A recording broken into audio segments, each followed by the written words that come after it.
আমি ছবি করতে চাই, মানুষের জন্য ছবি করতে চাই, ভালো ছবি করতে চাই। Cinema to me is a means of expressing my anger at the sorrows and sufferings of my people. আপনার ছবিগুলো এখন কি অবস্থায় আছে?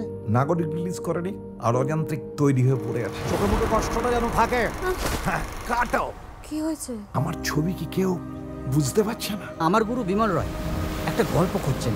আমার কাছে একখানা অন্যরকম গল্প আছে। আমার ব্রোকেন ইন্টেলেকচুয়াল। মদের আবর্তে পড়ে কাজ করার ক্ষমতা তুমি হারিয়েছো। স্যারের সৃষ্টি বোঝা বড় দায়। আমার নাম ঋত্বিক ঘটক, সৃষ্টি করাই আমার কাজ।